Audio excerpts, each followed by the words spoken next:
नमस्ते बच्चों, मैं पिंकी गांधी फ्रॉम लियाल पब्लिक स्कूल। आज हम पढ़ेंगे पार्ट 3 र के रूप का कॉपी पार्ट। इससे पहले मैंने आपको बुक एक्सरसाइज में पार्ट 3 में र के रूप के जितने भी 3 रूप होते हैं उनको समझाया था और उसके अभ्यास प्रश्नों को किया था। आज हम देखेंगे जो हमने कॉपी पार्ट में किया है। चैप्टर को स्टार्ट करने से पहले मैं आपको बताऊं कि बहुत सारे बच्चों ने मेरे पास और अपने सब्जेक्टिव टीचर्स के पास वर्क को सेंड किया है नीट एंड क्लीन राइटिंग में, लेकिन फिर भी काफी हद तक बच्चे अभी भी हैं जिन्होंने वर्क को कंप्लीट नहीं किया है। तो मेरी आप सबसे रिक्वेस्ट है कि आप अपने अपने वर्क को कंप्लीट करो नीट एंड क्लीन राइटिंग में और अपने अपने सब्जेक्टिव टीचर्स के पास उनको सेंड करो। अब हम स्टार्ट करते हैं अपने पार्ट को, पार्ट 3 र के रूप, जिसमें सबसे पहला प्रश्न जो है वो हमें दे रखा है श्रुतलेख का। सबसे पहला शब्द देखो यहाँ पे सूर्य। एक बार फिर से दोहरान करते हुए देखते हैं कि स पर कौन सी मात्रा लगी हुई है, बड़े ऊ की, और य पर कौन सी मात्रा है, कौन सी मात्रा है, ये र का रूप दे रखा है ना। तो र का रूप क्या है, ये इसको क्या बोलते हैं, ये है रेफ की मात्रा, और इसका उच्चारण स और य के बीच में किया जाएगा, और जो र की ध्वनि है वो आधी तरीके से ही सुनाई देगी। तो कैसे पढ़ेंगे इसको, सूर्य। र की आवाज कहाँ आ रही है, स और य के बीच में आ रही है। अगला शब्द देखते हैं, प बड़े ऊ की मात्रा, ऊ, ण के ऊपर रेफ की मात्रा, पूर्ण, र की ध्वनि बीच में आ रही है। आगे देखते हैं हम, ग, व के ऊपर रेफ की मात्रा, कैसे पढ़ा जाएगा इसको, गर्व, र की ध्वनि कहाँ आ रही है, ग और व के बीच में आ रही है। आगे देखते हैं, दुर्गा, द पर कौन सी मात्रा है, ये छोटा ऊ है या बड़ा ऊ है, ये है छोटा ऊ, बड़ा ऊ हमने ऊपर देखा था ना, ये है छोटा ऊ, और गा के ऊपर रेफ की मात्रा दे रखी है। तो कैसे पढ़ेंगे, दुर्गा, र की ध्वनि कहाँ आ रही है, द और ग के बीच में, है ना। आगे हम देखते हैं र का पदेन रूप, जो कि भ के पैर में लगा हुआ है। भ्र, भ के बाद में जो र की ध्वनि है पूरी सुनाई देगी, भ्रमर, भ्रमर। भ्रमर का मतलब क्या होता है, जो भवरा होता है ना, उससे उसका मतलब होता है कि जब वो घूमता है फूलों के ऊपर तो वो क्या करता है, भ्रमर करता है, घूमता है। आगे हम देखते हैं 6 नंबर पे है ट्रक।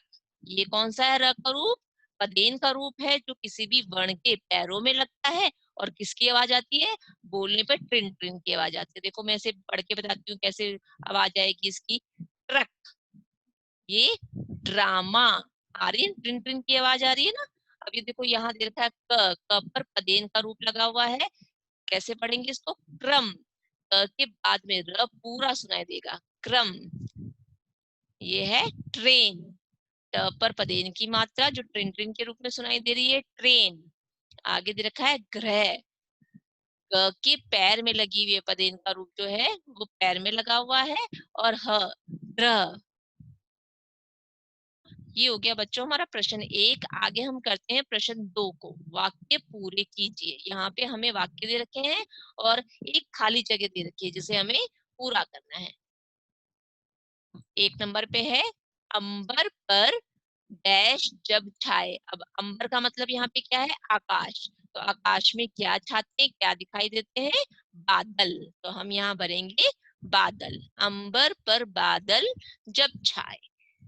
2 नंबर पर है, देख मोर उनको हर्षाए। हर्षाए का मतलब खुश होना, प्रसन्न होना। तो बादलों को देखकर, जो आकाश में बादल छा जाते हैं, जो मोर होते हैं उनको देख के खुश होते हैं, और खुश होने पे क्या करते हैं, डांस करते हैं, नृत्य करते हैं कि अब बारिश आएगी। 3 नंबर पे दे रखा है, फूलों पर भंवरों का गुंजन। भंवरों मतलब भौरों का, भंवरों का क्या होता है, गुंजन। वो जब घूमते हैं, आवाज करते हैं, तो उसको यहाँ पर जो है उसकी आवाज को बताते हुए क्या भरेंगे, यहाँ पे फूलों पर भ्रमरों का गुंजन। तो ये बताना है कि फूलों पर गुंजन यानी कि आवाज, घूमने का काम कौन करता है, भंवरे करते हैं। 4 नंबर पे दे रखा है, खिला खिला डैश हर उपवन। जो हर उपवन है वो हर्षित, यहाँ पे भरेंगे हर्षित। जो उपवन होता है वो कैसा हो जाता है, चारों तरफ फूल ही फूल खिल जाते हैं, जो हम सबको बहुत खुश करते हैं, हम सबको बहुत अच्छे लगते हैं। खिला खिला हर्षित हर उपवन, कि हर उपवन जो है, बगीचा जो है बहुत ही अच्छा लग रहा है। ये हो गया बच्चों हमारा प्रश्न 2। वाक्य पूरे कीजिए। अब हम करते हैं प्रश्न 3 को मिलाकर लिखिए। सबसे आसान प्रश्न जो आपको बहुत अच्छा लगता है। इसमें हमें क्या करना होता है, प्लस हटा करके इन दोनों अक्षरों को, वर्णों को मिलाकर लिख देना होता है।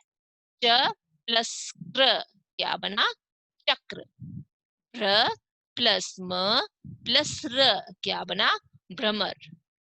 ह प्लस शी प्लस त क्या बना, हर्षित। रा प्लस मा क्या बना, ड्रामा। ग प्लस वर क्या बना, गर्व। अब एक बार वापस से इनके शब्दों को पढ़ लेते हैं। ये क्या है, चक्र। ये भ्रमर। और ये हर्षित। आगे ड्रामा। और लास्ट है यहाँ पे गर्व। प्रश्न 4 है, निम्न शब्दों के वाक्य बनाइए। आपको एक एक शब्द दे दिया जाएगा यहाँ पे, और इन शब्दों से आपको क्या करना है, एक वाक्य बनाना है, और उस वाक्य के अंदर वो शब्द प्रयोग होना जरूरी होता है ना। तो सबसे पहले देखो दे रखा है सूर्य। सूर्य से हम वाक्य बनाएंगे, आसमान में सूर्य निकलता है। यहाँ पे हमने सूर्य वर्ड लिख दिया, ठीक है। आगे है वर्षा। वर्षा हो रही है। वर्षा का प्रयोग हमने इस वाक्य में किया है।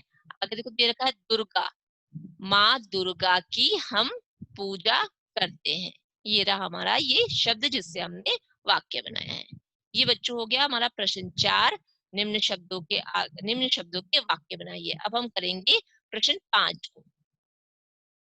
प्रश्न 5 है हमारा, चित्र पहचान कर नाम लिखना है, ठीक है। यहाँ पे चित्र दिखा है, उसको हमें बताना है कि ये किसका चित्र है, उसका नाम यहाँ पे उसके सामने लिख देना है। सबसे पहले देखो चित्र दिखा है, किसका है, यह है सूर्य का चित्र। इसमें हमने रेफ की मात्रा य के ऊपर लगाई है। उच्चारण हम स और य के बीच में करेंगे, ठीक है। स बड़े उ की मात्रा सु, र ये क्या बना, सूर्य।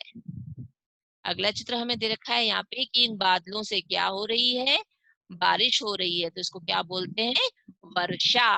वर्षा नहीं, वर्षा, है ना। ब नहीं है ना, ये क्या है, ये व चा के ऊपर हमने लगा रखी है रेफ की मात्रा, और इसको बीच में पढ़ेंगे यहाँ पे र को, क्या बनेगा, वर्षा। आगे दे रखा है यहाँ पे चक्र। किसका चित्र है, ये चक्र का। च क के पदेन में पैर में रे की मात्रा, क्या बना, चक्र। आगे हमें चित्र देखा है, ये किसका चित्र है, ये है दर्पण का चित्र। द प के ऊपर रेफ की मात्रा और ऋण यहाँ पे पढ़ा जाएगा र को, प से पहले, क्योंकि प पर लगी हुई ना, तो प से पहले पढ़ देंगे, दर्पण। ये हो गया बच्चों हमारा चित्र पहचान के उनका नाम लिखना है, प्रश्न 5। अब हम करेंगे प्रश्न 6 को, जो कि क्या है, प्रश्न उत्तर है। प्रश्न उत्तर में आपको क्या ध्यान रखना है, सबसे पहले कि जो शब्द है यहाँ पे प्रश्न वाला, उसकी जगह पे आप उत्तर लिख दोगे, और प्रश्न के आगे प्रश्नवाचक चिन्ह लगाओगे, और उत्तर के आगे पूर्ण विराम या खड़ी पाई लगाओगे, ठीक है। सबसे पहले देखो प्रश्न 1 दे रखा है, बादल किस पर छाए। तो किस पर की जगह आप उत्तर लिख दोगे, बादल अंबर पर छाए। अब बादल कहाँ पर आते हैं, आसमान में आते हैं ना, तो आसमान को क्या कहते हैं, अंबर। और लास्ट में क्या लगा देंगे हम, खड़ी पाई, पूर्ण विराम। प्रश्न 2 देखते हैं, बादल देखकर कौन हर्षाता है। हर्षाता मतलब खुश होता है, तो कौन हर्षाता है, कौन की जगह पे हम उत्तर लिख देंगे। लिखेंगे हम, बादल देखकर मोर हर्षाता है। कौन हर्षाता है, मोर। फूलों पर गुंजन कौन करता है, तो कौन की जगह पे हम उत्तर लिखेंगे। फूलों पर गुंजन भ्रमर करता है। भ्रमर मतलब भवरा, भवरा करता है। फूलों पर गुंजन कौन करता है, फूलों पर गुंजन भ्रमर करता है। एक बार फिर से मैं आपको प्रश्न उत्तर का दोहरान करा देती हूँ। बादल किस पर छाए, बादल अंबर पर छाए। बादल देखकर कौन हर्षाता है, बादल देखकर मोर हर्षाता है। फूलों पर गुंजन कौन करता है, फूलों पर गुंजन भ्रमर करता है। ये हो गया बच्चों हमारा पार्ट 3, जिसका कॉपी पार्ट हमने किया है। मैं आशा करती हूँ कि आपको ये पार्ट 3 अच्छे से समझ में आ गया होगा। फिर भी अगर कोई बात है जो आपको समझ में नहीं आ रही है, तो आप हमसे पूछ सकते हैं, ठीक है। आज की मेरी कक्षा यहीं समाप्त होती है। धन्यवाद।